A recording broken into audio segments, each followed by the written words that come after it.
All right, I think I'm on. I think I am. And we're coming back to this drawing that we were working on yesterday, and there is several things about it that I well, I'm to a point where I almost like it, and then I kind of don't. Hi, Stellar.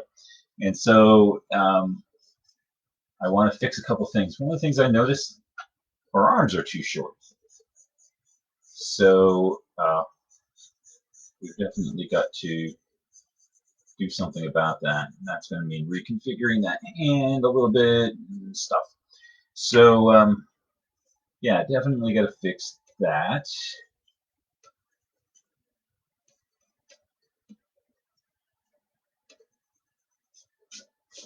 And she'll feel a good deal more comfortable having full-length arms there.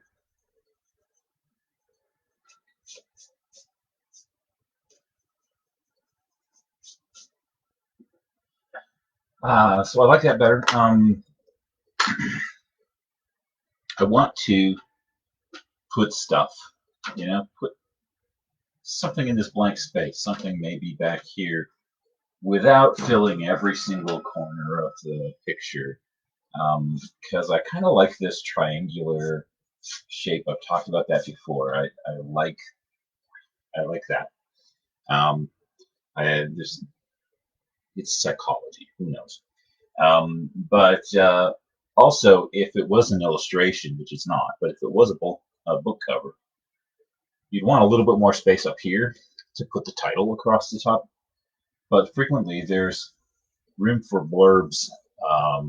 You know, latest bestseller from whoever. So yeah, you have little blurbs in there, and so artists frequently deliberately left spaces so that those blurbs didn't cover their cool artwork. So that's something that we do. So I'm going to go ahead and put a suggestion, at least, of a long skirt flowing down here. Not going to cover her very much, but just, you know, that skirt loincloth thing that we do. We're going to do that.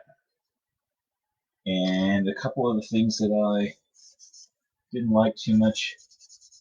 I like the fact that I did straps. There needs to be straps, but that was just a little too much hardware right there. I just wanted to come down and some little attachment like so. And who knows, maybe a necklace of some kind. And then once I start thinking necklace of some kind, maybe this thing could strap to that necklace, actually. That'd be all right. Something I dislike about those straight lines right there. I mean, that's how a lot of bikini tops go together, but I dislike it. So maybe it's like that. Does that work? So yeah, she's got a necklace on like so, and this thing attaches a bit like so. It's all jewelry. It's just jewelry going on here.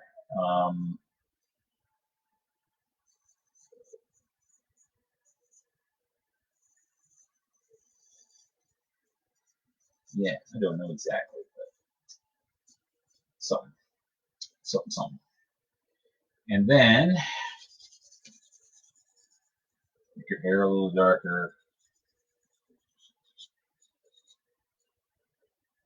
It sticks out too much. I don't know why. I just don't like it. Set that back a little bit. Like that better already.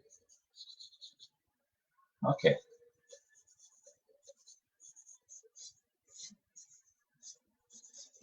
What is she sitting on? I haven't really determined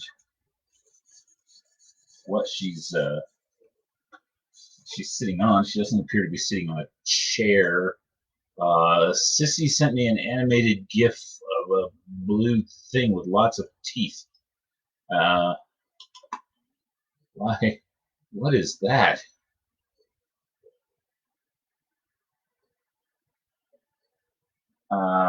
You're inviting somebody to watch the video. Cool, thank you. Um, uh, yeah, and thanks for the scary ass cute Pokemon thing or whatever it is. Um,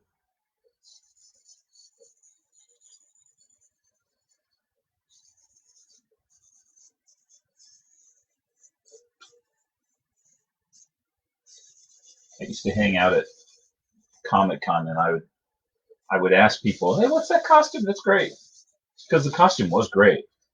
But after a while, realized I should stop asking them what it is because they're going to answer me, and I'm still not going to know.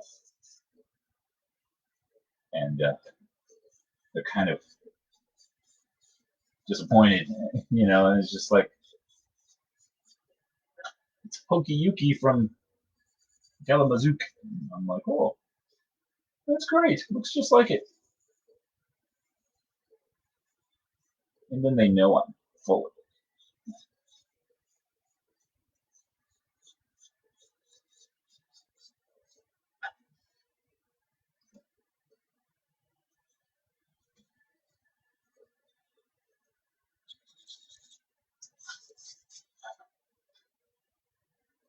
So I like that this is hanging down here, and I would like for whatever it is she's sitting on to be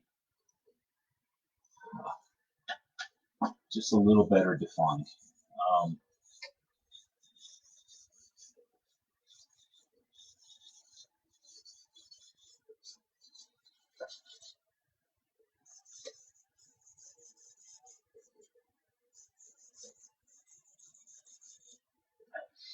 it's just a slightly better sense of environment when there's furniture and stuff. And at the same time, I do not want to fill every corner of my page. So I wouldn't call it a conundrum, but it's a thing. It's definitely a thing.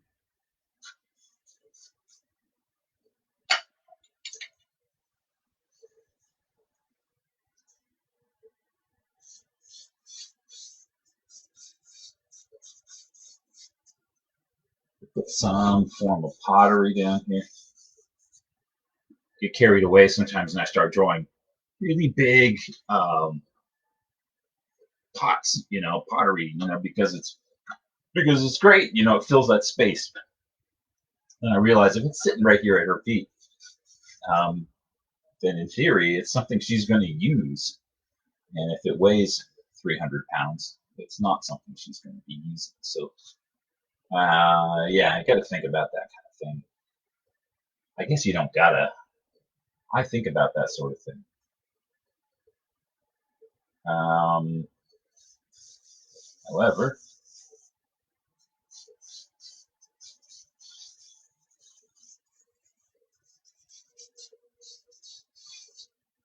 he's sitting on a little table, right?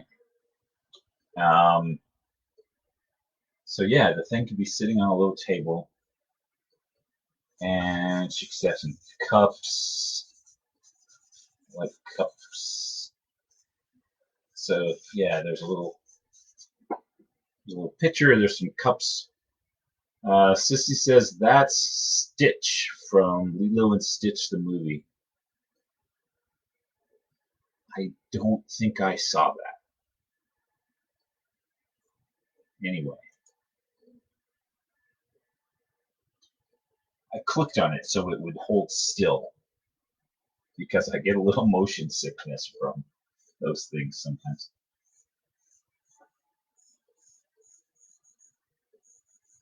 Sometimes I click on somebody's GIF to make it hold still, and it just opens it, and I don't know. Suddenly I'm watching a movie or something. I'm like, no, no, no, that's not what I wanted.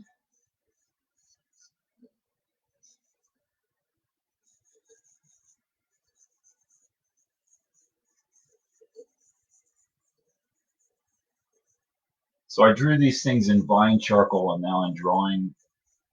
Now that I kind of agree with myself and say, yep, that's what I want. Um, I'm drawing it with compressed charcoal, which is going to leave a more permanent line. There's the 3 table legs that I drew in. And then there's all this other junk that I only kind of sketched, and that all goes away when I wipe it off with a paper towel.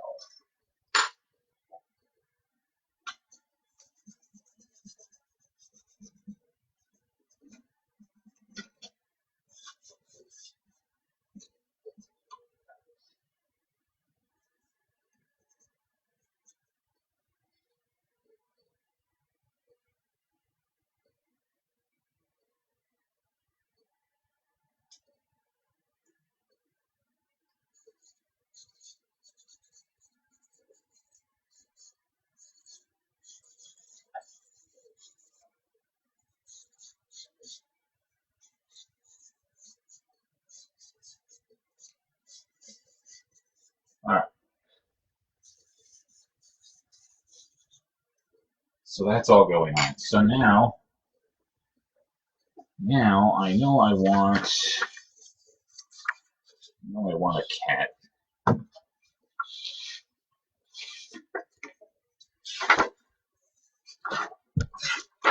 That is not the cat I want.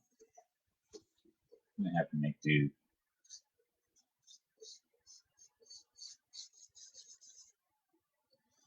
I have lots and lots and lots of great reference photos on that computer right there where I can't look at them. More comments to push it up and off screen. Okay, I appreciate that. There you go. Yeah, okay. Yeah, Lilo and Stitch. Is that anime or is that Disney? That's Disney, isn't it? Am I wrong?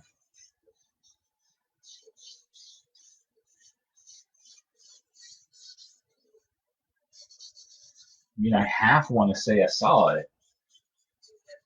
I sure don't remember it. Maybe I fell asleep.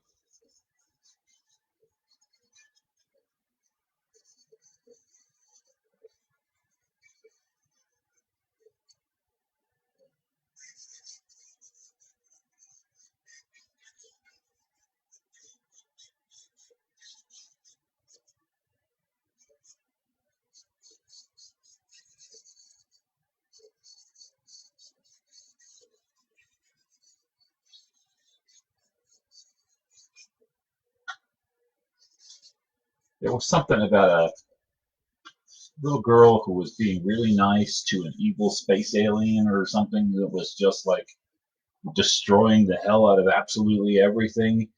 And and then when he completely and utterly ruined her life, she was crying or something, and then he just magically changed his personality and started being nice to her or something.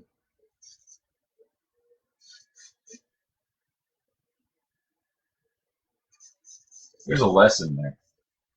Let people destroy your lives and then cry, and they'll be nice to you then.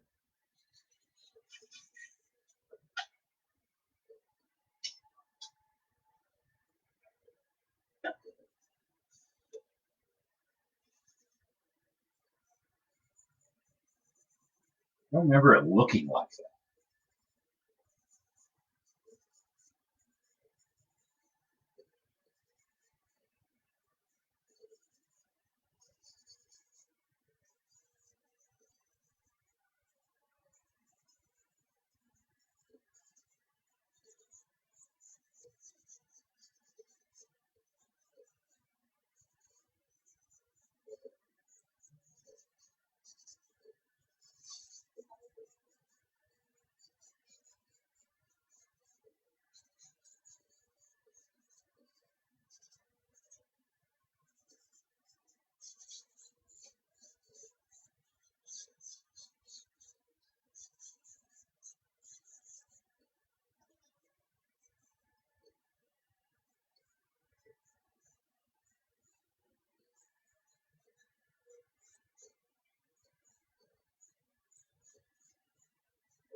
Stellar says we saw it. Okay, I take your word for it. The other day, um, I drew this and posted it in quite a variety of places. Um, she's she's just dressed enough that I don't get in trouble for posting that on most of the groups that I post on, and I got a really good response. I drew it a week ago or something, but I just posted it to all these other groups yesterday, the day before. Anyhow, um, it's been one of my more popular ones, and a guy wrote a thing, and I want to read it. If I can get my notepad thing to float above here, and then get my glasses so I can see. Okay, his name's Jose Fernando Bellavista, and he wrote, I can smell the incense and hear the great cat purring. I can feel the weight of my steel in my scabbard. I can see the fading light of the long day on this palace that overlooks the city. I can feel the excitement of knowing that the high priest is onto us for trying to destroy his secret cult. And I asked him, and he said that that did all come to him because because of the picture, because he saw the picture, and I couldn't love that more. Um, and I really, yeah, I really think that's super cool. Um, I don't know why. I just can't stand the thought anymore of taking commissions, of somebody handing me a manuscript for a book that is not something I really would want to read, under my own uh, volition, and saying, read that and do 100 thumbnails and show it to the art director, and we'll reject everything except one, and then you can do a color composition of that, and then we'll reject several color compositions, and then give you the go ahead on something, and then change our minds a month later and have you start all over, and all of it. I can't stand the thought of that. And however, that's real life for the average book cover illustrator these days. However, if I know it doesn't work this way, it just doesn't work this way. But if I painted that picture and somebody came along and said, I just wrote a whole damn book, because I saw that painting and I'd love to use that painting for the cover, then we're in business. And it is not as though that has never happened. There's actually quite a few examples of that having happened. I read just a while ago something I never knew. Back in the 60s, Frazetta did a bunch of covers for Creepy magazine. And there had other magazines that all Warren publications had Creepy magazine, Eerie magazine, and Vampirella. Probably others, I don't know. But had Frazetta do a bunch of the covers, and I think Frazetta was only getting like $50 a cover, color covers, which was cheap even then. But Warren was a small company, and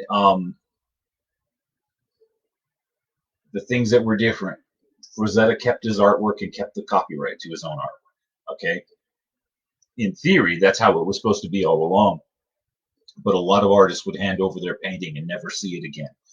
And who knows? I mean, half the time it went in the trash or got sold or just as part of somebody's private collection or something. But Rosetta insisted he get the original art back. He keeps all the copyright to everything. Um, uh, so, like in his published stuff, the Conan and the Tarzan and stuff like that, it doesn't say when he publishes a calendar or a book or whatever, it doesn't say Tarzan anymore. It says Jungle Man or something. Okay, so But he owns the painting and the art, and so where the hell was I going? Oh, um, the deal they had with Warren Publishing was Frazetta could just paint whatever the hell he felt like, and they'd buy it for $50. And so he was just having a great time knocking out these little paintings, and they buy them, and they buy the rights to it. And then one day, Harlan Ellison came along. Although he was not as famous as he later became, he was an established author. And he came along and told Warren, the next time Frazetta does a cover, I want to write a story based on that cover. And then they did that and published that. And so that kind of thing went on. One time I told the story of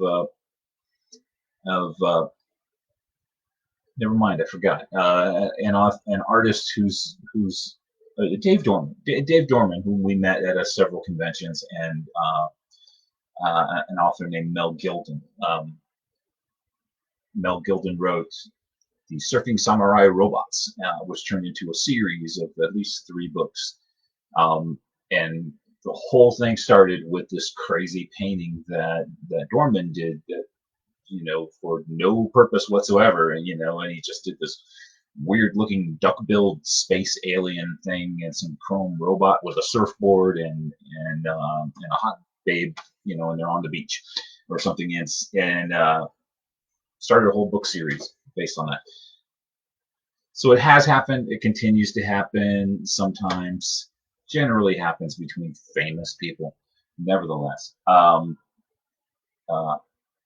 I'm all over that, just in case somebody is not clear on where I stand. I'm all over that. I'll paint a picture. If you decide you want to write a book based on the picture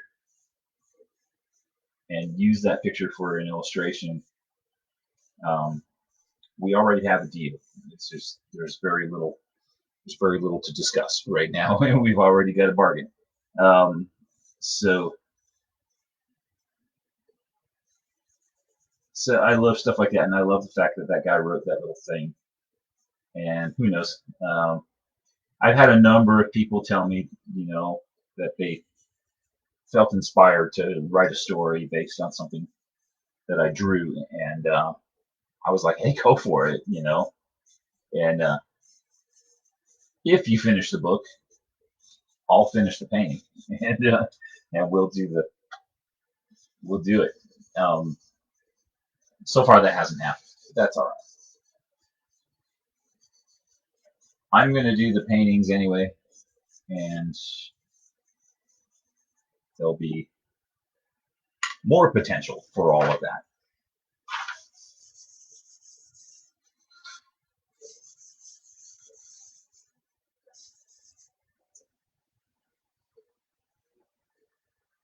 Another thing we talked about, Sissy says, I love that. I'm glad. I'm not sure which one you love, but that or the other drawing or the story, um, or the donuts you're eating. I'm not sure, but I'm glad you love that. This, I'm liking that 10 times as much as I did when we started here today, just because there's a composition here, and it's not just uh, half-drawn, half-baked idea of a girl in a costume just kind of floating on a page. This all looks like it could be something. There's not a lot of narrative, like weapons drawn and people running around, and monsters biting somebody's face off or anything like that. But still, there is a story here. There's something going on. We talked some while ago, too long ago, I think, about this painting right here, Frazetta's painting. I could use examples of my own work, but sometimes I like to talk about somebody other than myself. So this painting has a girl a guy with a sword, and a leopard. And I've heard a wild range of interpretations of what's going on in this picture. Um, and hang on, I'm gonna read a comment here. The story is cool, but I said that because of the other drawing you showed us. I love that a lot. Oh, thank you. I think I've shared that on my main page. Have I not? I think I did. Anyway. Yeah.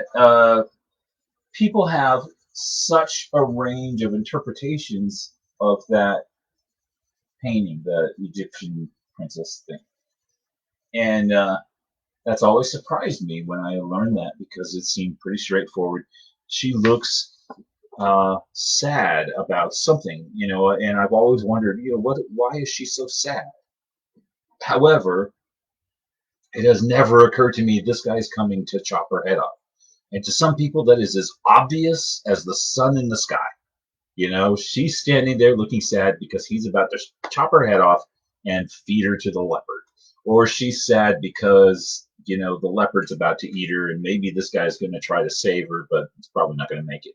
Or, I mean, people tell themselves those stories. And I talked before about how um,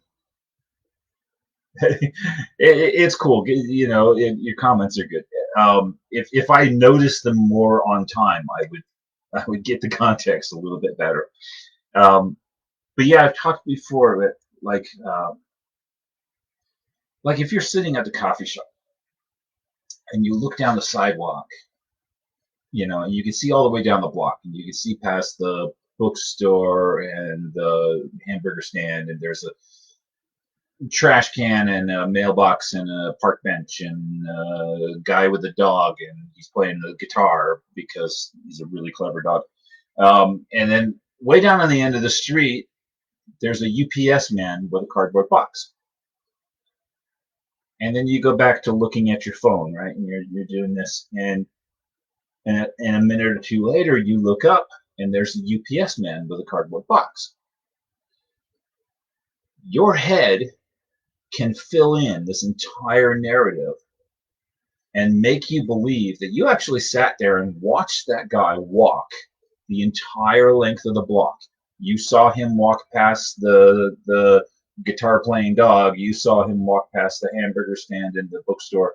You saw him walk past the park bench and the homeless guy, and you saw him walk all the way up here with a cardboard box, which he absolutely did not do, did he? Okay, he delivered the box to a place down on the corner, and then he went and got in the truck and he drove up here and parked the truck and got out, and he's delivering a different box to the coffee shop. But you'll swear to Christ that you saw him take every single step down the sidewalk, and you'll remember it. You'll remember it for a long time. You'll have this, it's just like I sat there and saw it. I know that I saw it, and you did not. But these are the things that happen, and they happen in artwork where somebody says, I saw this painting of this guy murdering this woman with a sword. It's just like I saw that, and somebody's gonna look at this and go, Gilead drew this picture of this woman being mutilated by this leopard or something like that. And it's like, to my mind, it's a pet leopard. And he's not gonna bite her.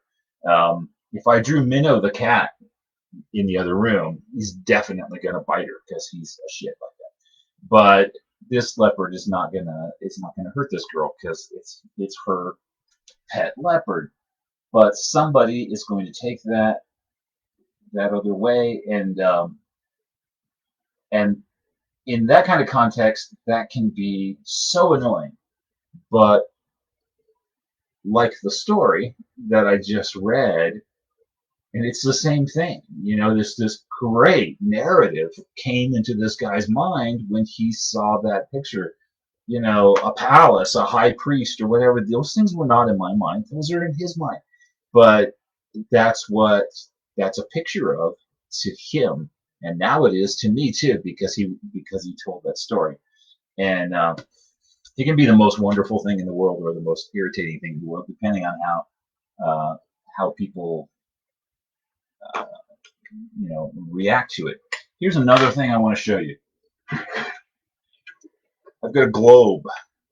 It does not have a stand. It's just got the little thing, and that's been in my closet since forever. Forever.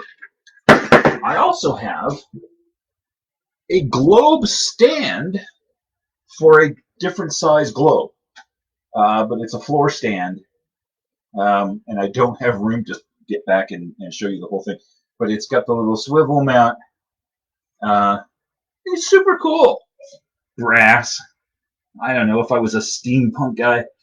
I had I had some idea of trying to cobble those two things and make them work together, and and uh, do some sculpting on the globe and do a map of my imaginary world where all this stuff lives, and make for my world building. I do actual world building. Um, I've had that idea for in excess of 10 years. That's never going to happen. So that's all going out on the trash pile unless somebody wants. And maybe I will have more things to show you in future videos. And so, yeah, if anybody wants a globe and a globe stand that don't match each other, I've got that. So I've got these little guys. There's really only so much detailing I'm going to do on this leopard without a photo reference, because I could do it a whole lot better with photo reference, and I might start doing things wrong and realize, oh, the distance between his nose and his eyes is all wrong. I've got to erase that anyway. So I'm just going to kind of let that stand. I kind of wanted to put some sort of carving into the rocks here, so that there's a suggestion of she's not just sitting on a tree stump outside or something. She's sitting someplace civilized. It's a civilized leopard she's got.